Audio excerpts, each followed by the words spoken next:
कहानी की शुरुआत होती है एक बेहद अजीब और हास्यास्पद लगने वाले दृश्य से। जेल की काल कोठरी में बंद एक कैदी को टॉयलेट जाना था, लेकिन फौजी सिपाहियों ने उसकी हथकड़ी को दीवार के पाइप पर इतनी ऊपर बांध दिया था कि वो नीचे बैठ ही नहीं पा रहा था। उस कैदी ने सिपाही से कहा कि उसकी हथकड़ी थोड़ी ढीली कर दे या खोल दे ताकि वो टॉयलेट कर सके, लेकिन सिपाही जानता था कि ये कैदी कोई आम इंसान नहीं है, इसलिए डर के मारे उसने खुद हथकड़ी खोलने का फैसला नहीं लिया। वो अपने से बड़े अफसर कॉर्पोरल के पास गया।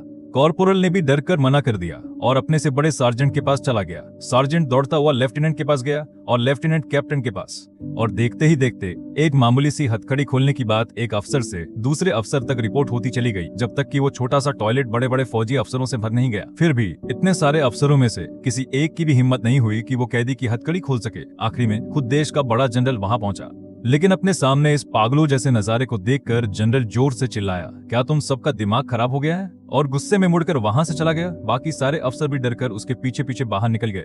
अंत में उस कैदी की हथकड़ी किसी ने नहीं खोली। एक इतनी छोटी सी बात पर इतना बड़ा बखेड़ा सिर्फ इसलिए खड़ा हुआ था क्योंकि वो कैदी कोई मामूली अपराधी नहीं था, बल्कि उन महान लोगों में से एक था जो देश की तानाशाही फौजी सरकार की जड़ें हिला रहे थे। बात है साल 1973 की, जब नेशनल लिबरेशन मूवमेंट हार के साथ खत्म हो गया। उरुग्वे देश के 10 सालों का लोकतांत्रिक राज खत्म हो गया और पूरा देश फौजी तानाशाही के चंगुल में फंस गया।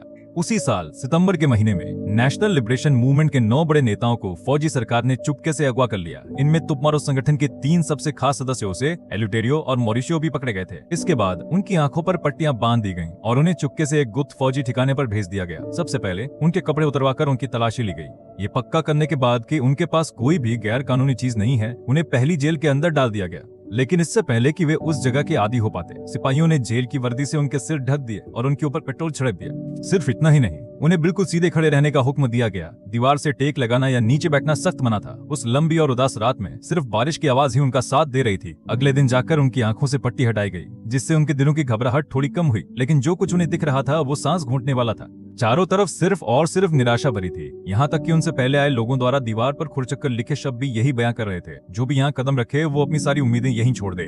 बस बाहर की दुनिया में खुलने वाली एक इकलौती खिड़की ही उन्हें भगवान का तोहफा लग रही थी, जो उनके दिलों को शांत कर रही थी। इसके कुछ ही समय बाद कागजों पर लिखित हुक्म आ गया। इन तीनों आदमियों को आपस में बात करने की सख्त मनाही थी, यहाँ तक कि वे सिपाहियों से भी नहीं बोल सकते थे। उनके इंसानी हक पूरी तरह से छीन लिए गए थे। अब जो उनका इंतजार कर रहा था वो था कभी न खत्म होने वाला अकेलापन। लेकिन फिर भी उन्होंने अपनी हिम्मत बनाए रखी और अपनी अपनी कोठरी के अंदर खुद को संभाले रखा। उन्होंने कभी नहीं सोचा था कि रोशनी देने वाली वो इकलौती खिड़की भी अचानक लकड़ी के पट्टों से ठोककर बंद कर दी जाएगी। सिपाहियों के हथौड़े ठोकने की आवाज ऐसा लग रही थी मानो हर चोट सीधे उनके दिल पर पड़ रही हो, और इस तरह उन्होंने अंतहीन अंधेरे में पूरे 12 घंटे तड़प कर काटे। वे सोचते थे कि बात इससे बदतर नहीं हो सकती, पर वे नहीं जानते थे कि असली टॉर्चर तो अभी शुरू ही हुआ था। क्योंकि चारों तरफ से बड़ा दबाव था, इसलिए तानाशाह उन्हें सीधे गोली नहीं मार सकता था। वो केवल उनके दिमाग और आत्मा को खत्म करने की कोशिश कर सकता था। जब वे आखिरकार उस अंधेरे के आदी हो गए तो उन्हें जल्दी से दूसरी जेल में भेज दिया गया। पूरे रास्ते उन्हें मुंह पर बोरे पहनने पड़े और उनके पैरों के नीचे का हर कदम डर और घबराहट से भरा था। भले ही वे पूरी तरह से बेबस लग रहे थे, भले ही हर आदमी को अपने बिस्तर के आसपास एक छोटी सी जगह में जंजीरों से बांधकर अकेला रखा गया था, फिर भी वे खुद को इंसान बनाए रखने के लिए हर संभव कोशिश करते। खाने के बाद वे कपड़े के टुकड़ों से अपने दांत साफ करते और शौच करते समय भी वे बिस्तर से दूर कोने का ही इस्तेमाल करते। लेकिन एक दिन फौज का एक बड़ा अफसर अचानक उनकी कोठरी में घुसा। धमकी भरे अंदाज में उसने तीनों को अलग अलग बताया कि बाहर के लोगों के दबाव की वजह से तुम्हारा जीवन कुछ समय के लिए थोड़ा आसान किया जा रहा है, लेकिन इसका मतलब ये बिल्कुल नहीं है कि फौज ने कोई समझौता कर लिया है। इसके उल्टा तुम अब कैदी नहीं बल्कि फौज के रहम पर टिके बंधक हो। अगर बाहर किसी ने भी दोबारा बगावत करने की हिम्मत की तो फौज तुम्हें तुरंत मार डालेगी, और अगर बाहर सब शांत भी रहा तब भी फौज तुम्हें छोड़ेगी नहीं। वे तुम्हें तड़पाने का हर तरीका ढूंढेंगे जब तक कि तुम सह न सको। या तो तुम अपना दिमागी संतुलन खो बैठो या खुद अपनी जान दे दो। लेकिन वो फौजी ये बात समझने में पूरी तरह नाकाम रहा कि उरुग्वे को बदलने की कसम खाने वाले लोगों का कलेजा आम लोगों से कहीं ज्यादा मजबूत होता है। बातचीत खत्म होने के बाद तीनों की आंखों पर पट्टी बांधकर उन्हें स्टूल पर घसीटा गया और उनके बाल काटे गए। फिर उन पर तेज प्रेशर की पाइप से बर्फीले पानी की बौछारें मारी गईं, जिससे उनके शरीर की महीनों पुरानी गंदगी धुल गई। पहले तो उस तेज धारा और बर्फीले पानी ने उन्हें बहुत तकलीफ दी, लेकिन जल्द ही साफ पानी पाने की उनकी तड़प ने उन्हें खुश कर दिया। जब उनके शरीर पूरी तरह साफ हो गए तो एक मैडम डॉक्टर ने उनकी जांच की। भले ही शरीर पर कोई जानलेवा घाव नहीं दिख रहा था, लेकिन सालों के अत्याचारों ने उन्हें सिर से पांव तक तोड़कर रख दिया था। यहाँ तक कि वो डॉक्टर भी उन्हें देखकर दया और दुख महसूस किए बिना न रह सकी। कुछ समय बाद बाहरी दबाव के चलते मॉरिशियो को अपने घर वालों से मिलने की इजाजत दी गई। भले ही फौज ने उसे साफ सुथरा करके उसका पुराना रूप लौटा दिया था, लेकिन जिस पल उसके माँ बाप ने उसे देखा, वे तुरंत समझ गए कि कुछ बहुत गलत हुआ है, क्योंकि न केवल उसका चेहरा बिल्कुल पीला पड़ा था, बल्कि उसका शरीर इतना दुबला हो गया था जैसे छूने से ही टूट जाएगा। फिर भी अपने परिवार को तसल्ली देने के लिए उसने जबरदस्ती अपने चेहरे पर मुस्कान लाई और अपनी बेटी से उसकी पढ़ाई के बारे में पूछा। लेकिन उसकी 7 साल की मासूम बेटी नाटक करना नहीं जानती थी और उसकी आंखों से तुरंत दुख के आंसू छलक पड़े। जैसे ही वो उसे सांत्वना देना चाहता था, उसके सफेद बालों वाले बूढ़े पिता अपने बेटे के कैद होने की सच्चाई को बर्दाश्त न कर पाकर अचानक भूलने की बीमारी के दौरे का शिकार हो गए। फिर उसके पिता जमीन पर गिर पड़े और पानी से बाहर निकली मछली की तरह तड़पने लगे। मॉरिशियो अपने जज्बातों पर काबू न रख सका और बदहवास होकर अपने पिता को देखने के लिए भागना चाहता था, लेकिन सिपाहियों ने उसे जबरदस्ती रोक दिया और वापस उसकी कोठरी में बंद कर दिया। समय जल्दी ही साल 1975 पर पहुंच गया। उनकी कैद का 830वां दिन। ये पक्का करने के लिए कि कुछ भी गड़बड़ ना हो, फौज ने उन्हें फिर से नई जगह भेज दिया। मॉरिशियो और एल्यूटेरियो को जमीन के नीचे बनी 2 बेहद संकरी अगल बगल की कोठरियों में बंद कर दिया गया। एक हाथ फैलाओ तो कोठरी की चौड़ाई नापी जा सकती थी। खाना और पानी पूरी तरह से सिपाहियों की मर्जी पर निर्भर था, लेकिन सिपाही नीचता करने के आदी हो चुके थे।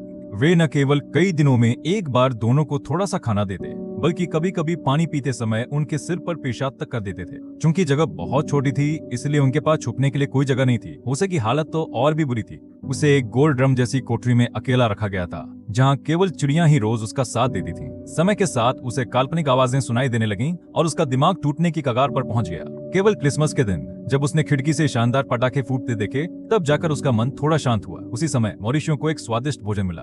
भले ही वो किसी और का झूठा खाना था, पर उसने जरा भी परवाह नहीं की और बड़े बड़े निवालों में उसे खा लिया। एल्यूटेरियो, जो ना तो पटाखे देख सकता था और ना ही किसी का ध्यान खींच सकता था, पटाखों की आवाज से प्रेरित होकर अपने हाथ से दीवार पर थपथपाने की कोशिश करने लगा। उसने मॉरिशियो का ध्यान खींचने के लिए ऐसा किया और होशियार मॉरिशियो ने जल्द ही वो आवाज सुन ली और जवाब दिया, और फिर दोनों ने दीवार ठोककर मोर्स कोड के जरिए अपनी बहुप्रतीक्षित बातचीत शुरू की। पहले तो वे केवल एक दूसरे को गुड नाइट ही कह पाते थे। आखिर मोर्स कोड को समझना इतना आसान नहीं था, लेकिन 1 साल की लगातार थपथपाहट के बाद वे इसका इस्तेमाल करने में बेहद उस्ताद हो गए थे। वे समय बिताने के लिए बिना बोर्ड के शतरंज भी खेलने लगे थे। ये केवल एक दूसरे का साथ ही था, जिसकी वजह से मौसमों के बदलने और ऐसी खौफनाक परिस्थितियों में भी वे एक सकारात्मक और उम्मीद भरी सोच बनाए रखने में कामयाब रहे।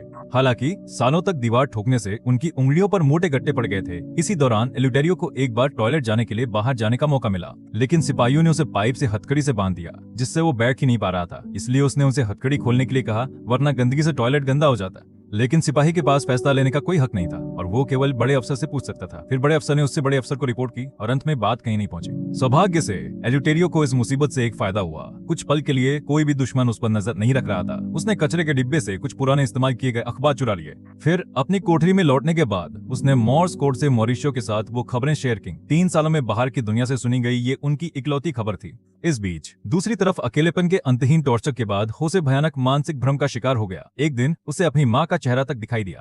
जो वो नहीं जानता था वो ये था कि उसकी माँ सचमुच उससे केवल एक दीवार दूर खड़ी थी। हुआ ये था कि जब से होसे कैद हुआ था, उसकी माँ हर जगह अपने बेटे का पता लगा रही थी।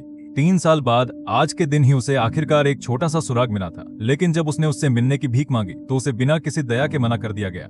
बारिश में पूरा दिन इंतजार करने के बाद भी उसे जरा सी भी हमदर्दी नहीं मिली। और भी दिल तोड़ने वाली बात यह थी कि उसी रात होसे, मॉरिशियो और एल्यूटेरियो को दूसरी जेल में भेज दिया गया। इस बार कोठरी की दीवारें न केवल तीनों के बीच बातचीत की किसी भी गुंजाइश को काटने के लिए काफी मोटी थीं, बल्कि पहले से ही संकरी जगह को एक और छोटे हिस्से में बांट दिया गया था, जहां उन्हें हिलने डुलने की इजाजत थी। चूंकि गार्ड ऊपर गश्त लगाते रहते थे, मॉरिशियो थोड़ा भी लाइन पार करने की हिम्मत नहीं करता था। जैसे ही वो टूटने वाला था, अचानक एक नया मोड़ आया। एक गार्ड अक्सर अपने साथी से एक ऐसी लड़की के बारे में बात करता था जिसे वो बहुत पसंद करता था, लेकिन वो उसे कभी पटा नहीं पाता था और केवल हर दिन उसकी शिकायत ही करता रहता था। ये सुनने के बाद मॉरिशियो ने तंग आकर कहा कि दिन भर रोने से कुछ नहीं होगा और तुम्हें उसे कबूल करने के लिए एक लव लेटर लिखना चाहिए। पहले तो घमंडी गार्ड ने मॉरिशियो को बुरी तरह डांटा, लेकिन अपने साथी के जाने के बाद वो चुपके से मॉरिशियो के पास सलाह लेने वापस आया। मॉरिशियो के पास पहले से ही लिखने का अद्भुत हुनर था। केवल कुछ शब्दों में उसने एक भावुक प्रेम कविता लिखी और जल्द ही उस गार्ड को उस लड़की का दिल जीतने में मदद की जिससे वो प्यार करता था। शायद इसलिए कि उसने एक बार फिर अपनी काबिलियत साबित कर दी थी। मॉरिशियो एक राहत भरी मुस्कान दिखाने से खुद को रोक ना सका, लेकिन एक दिन जब वो सो रहा था, गार्डों ने उसे बेरहमी से घसीट लिया। उसने सोचा कि राज खुल गया है और उसे कड़ी सजा दी जाएगी। अप्रत्याशित रूप से जेल के लेफ्टिनेंट को भी अपनी लव लाइफ के लिए सलाह की जरूरत थी।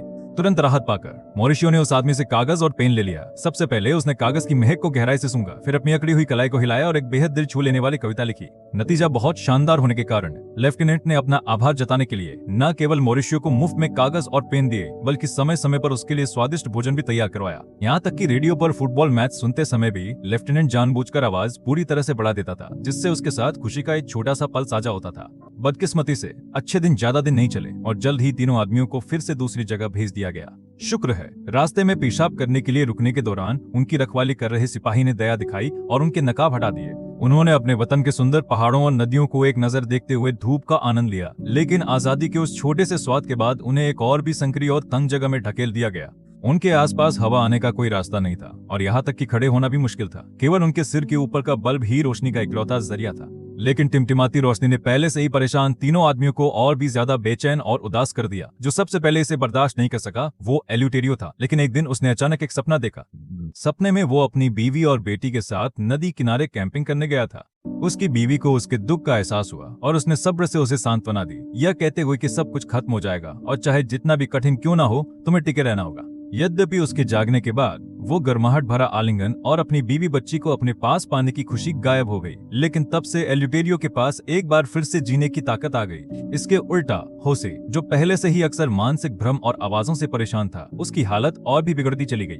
हर दिन उसे लगता था कि कोई बिजली की ड्रिल मशीन से उसके दिमाग में गहराई तक छेद कर रहा है। फिर उसे उस दिन की याद आती जब उसे गिरफ्तार किया गया था। उस समय वो एक रेस्तरां में दोस्तों के साथ खाना खा रहा था। चश्मा पहने एक आदमी अचानक अंदर आया। उस आदमी को बार बार खरी बातें देखकर होसे समझ गया कि उसकी पहचान उजागर हो चुकी है और उसने तुरंत उसे जमीन पर गिरा दिया। फिर वो जल्दबाजी में रेस्तरां से बाहर भागा, केवल एक पुलिस अधिकारी से सीधे टकराने के लिए। अधिकारी ने उस पर कई गोलियां चलाई, लेकिन होसे नहीं मरा। एक लंबे इलाज के बाद उसकी सांसें वापस आ गईं, क्योंकि उसकी पहचान खास थी और वो बहुत सी गुप्त जानकारी जानता था। लेकिन उसने चाहे जितना भी टॉर्चर सहा, वो हमेशा चुप रहा। अंत में दुश्मन के पास कोई हल नहीं था और वो केवल उसे कड़ी कैद में रख सकता था। अब ये उसकी कैद का 5वां साल था और सबसे दर्दनाक भी। इसके बाद उसे और बाकी 2 आदमियों को एक नई जेल में भेज दिया गया। समय 1979 तक पहुंच गया था। तब तक कोठरी की हालत में काफी सुधार हो चुका था। उनके पास न केवल आरामदायक बिस्तर थे, बल्कि साफ तकिए और चादरें भी थीं। एक दिन एल्यूटेरियो को अपनी छोटी बेटी से मिलने का मौका भी मिला। भले ही उसने उसके साथ जो समय बिताया वो बेहद छोटा था, लेकिन वो उसके बाद कई दिनों तक खुश रहा। कुछ समय बाद इंटरनेशनल रेड क्रॉस ने मानवीय दौरे शुरू किए। कैदियों को बुनियादी इंसानी हक मिल रहे हैं या नहीं, ये देखने के लिए एक एक करके जेलों की जांच की। पहले तो जांच से निपटने के लिए गार्डों ने हर कोठरी में मेज, कुर्सियां और स्टूल रखे। साथ ही मनोरंजन के लिए अखबार, किताबें और रेडियो भी रखे। उन्होंने पहली बार उस जगह की सफाई भी की। इस वजह से होसे और बाकी 2 आदमी कुछ समय के लिए थोड़ा आरामदायक जीवन जीते रहे।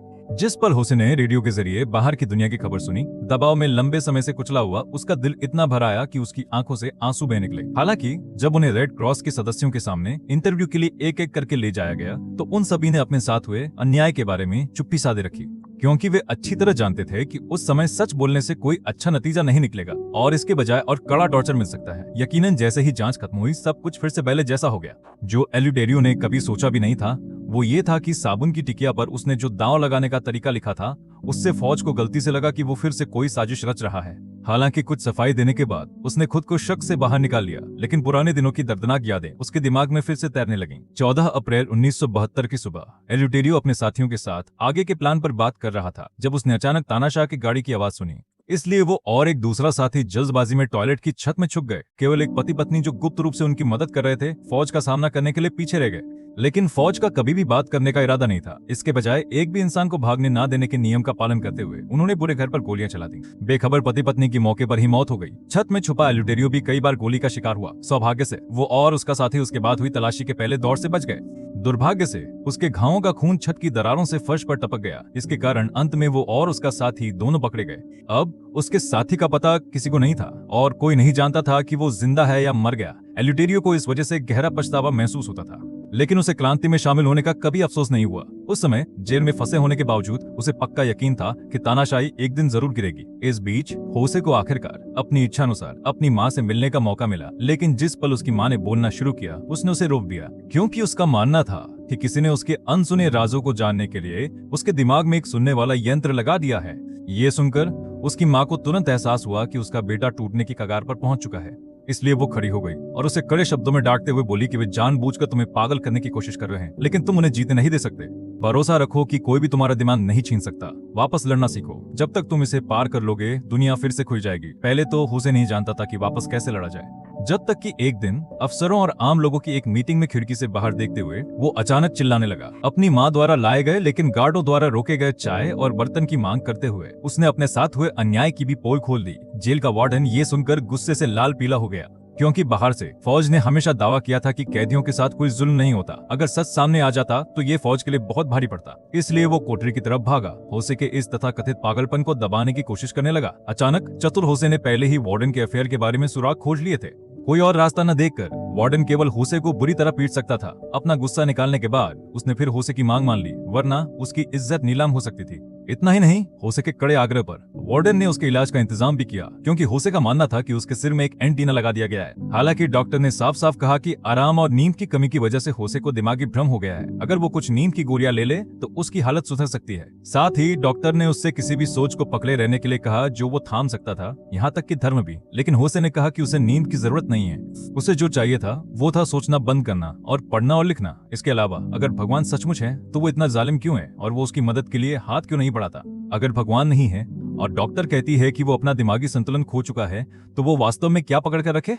अब मैं मुश्किल से तारों को भी देख सकता हूँ और तुम अभी भी मुझसे कायदे कानून की बात कर रही हो। अब मेरे पास क्या कायदा बचा हो सकता है। थोड़ी देर की खामोशी के बाद डॉक्टर ने उसे अपनी खुद की एक कहानी सुनाई। जब वो 15 साल की थी, डॉक्टर ने अपनी आंखों से अपनी माँ को कैंसर से मरते देखा और डॉक्टर बनने का फैसला किया। बाद में उसने आखिरकार उस सपने को सच कर दिखाया। 20 सालों में उसने हजारों मरीजों का इलाज किया था, लेकिन एक दिन वो अचानक उलझन में पड़ गई, ये न जानते हुए कि इस सब का क्या मतलब है। लेकिन जल्द ही उसने इसे समझ लिया, चाहे वो कुछ भी करे, वो कभी भी अपनी माँ को वापस जिंदा नहीं ला सकती। इसलिए वो अपने काम पर लौट आई और अपना काम जितने अच्छे से हो सके उतना किया। अब उसने होसे से भी वो सब कुछ करने के लिए कहा जो वो कर सकता था, और जब तक रोशनी का दिन नहीं आ जाता तब तक जो भी भरोसा वो पकड़ सकता था उसे थामे रखे। और उसका मानना था कि वो दिन ज्यादा दूर नहीं था। इससे पहले कि वो जानता, होसे की आंखों में आंसू आ गए। उसके बाद उससे फिर कभी काल्पनिक भ्रम नहीं हुआ। समय जल्द ही साल 1980 पर पहुंच गया। तानाशाह ने एक नए राजनीतिक प्लान का ऐलान किया, लेकिन जनता की तरफ से इसका जबरदस्त विरोध हुआ। इसका ये भी मतलब था कि उरुग्वे अब लोकतंत्र की तरफ बढ़ रहा था। चूंकि गार्डो को अपनी हार का एहसास हो गया था, उन्होंने अपना सारा गुस्सा होसे और बाकी 2 आदमियों पर उड़ेल दिया। इतना ही नहीं, अगले 2 सालों में तीनों आदमियों को बार बार बेहद कठोर परिस्थितियों वाली कोठरियों में भेजा गया। 1983 तक उनकी कैद के 3883वें दिन आखिरकार उनका जीवन फिर से सुधर गया, क्योंकि उन्हें वापस उसी जेल में भेज दिया गया जहां वे पहले रहे थे। और इस जेल का इंचार्ज वही लेफ्टिनेंट था जिसकी मॉरिशियो ने कभी लव लेटर लिखने में मदद की थी। तब तक लेफ्टिनेंट ने अपनी गर्लफ्रेंड से शादी कर ली थी और बेहद खुशहाल जिंदगी जी रहा था। अपना एहसान चुकाने के लिए वो मॉरिशियो की एक नियम तोड़ने वाली मांग पर राजी हो गया। वो मांग थी तीनों आदमियों को एक दूसरे से मिलने देना, और इस तरह बंद कैद के लंबे सालों के बाद मॉरिशियो, होसे और एल्यूडेरियो आखिरकार धूप में फिर से मिले। भले ही तब तक समय और तकलीफों ने उन्हें बूढ़ा और कमजोर बना दिया था। जिस पर उनकी आंखें मिली, ऐसा लगा मानो वे जो कुछ भी सह चुके थे वो सब धूप में बदल गया हो। उस धूप ने उनके पूरे शरीर को सोने से ढक दिया और उनके दिलों के अंधेरे को भगा दिया। 1 साल बाद उन्हें फिर से दूसरी जगह भेजा गया। चूंकि रात का समय था और गाड़ी के अंदर केवल वे तीनों ही बचे थे, उन्होंने एक दूसरे की आंखों से पट्टियां हटा दी। खिड़की के छेद से उन्होंने लंबे समय में पहली बार अनगिनत घरों की रोशनी देखी। इसके अलावा जैसे जैसे बाहर तानाशाही के खिलाफ आवाजें तेज होती गईं, जेल के अंदर तीनों आदमियों के साथ होने वाले बर्ताव में काफी सुधार आया। जो कोठरियां कभी धुंधली और संकरी थीं, वे अब बड़ी और चमकदार थीं और एक टॉयलेट और एक सिंक से लैस थीं। कभी कभी उन्हें सिगरेट और माचिस भी मिल जाती थी और उन्हें ताजा हवा के लिए बाहर जाने का मौका भी मिला। एक दिन एल्यूडेरियो की बाहर जाने और धूप सेंकने की बारी थी। जब बाकी कैदियों ने उसे देखा तो वे सभी उसका नाम चिल्लाने लगे। मॉरिशियो और होसे ने भी उसके लिए खुशी से चीयर किया और एल्यूडेरियो ने जीतने के अपने जज्बे को दिखाने के लिए फुटबॉल में किक मारने का इशारा किया। समय धीरे धीरे साल 1985 की तरफ बढ़ा। भविष्य की उम्मीदों से भरा होसे सावधानी से उस बर्तन में एक बीज बोता है जो उसकी माँ उसके लिए लाई थी। जल्द ही उसकी देखभाल से वो बीज अंकुरित हो गया और जब वो कोमल पौधा बढ़ा और उसमें एक फूल खिला तो उसने मॉरिशियो और एल्यूडेरियो ने आखिरकार 12 साल और 4323 दिनों की भयानक कैद का अंत कर दिया। मजेदार बात यह है कि जब उन्हें रिहा किया गया तो उन सभी ने एक बयान पर दस्तखत किए जिसमें लिखा था कि उनके साथ कभी कोई गलत व्यवहार नहीं हुआ। एल्यूडेरियो हमेशा की तरह मॉरिशियो के कहने पर धीरे धीरे जाने से पहले हर बर्तन, कटोरा और लोटा साफ करके गया। जैसे ही वे जिस बस में सवार थे वो जेल से बाहर निकली, तीनों आदमियों ने सचमुच आजादी और लोकतंत्र की हवा को महसूस किया।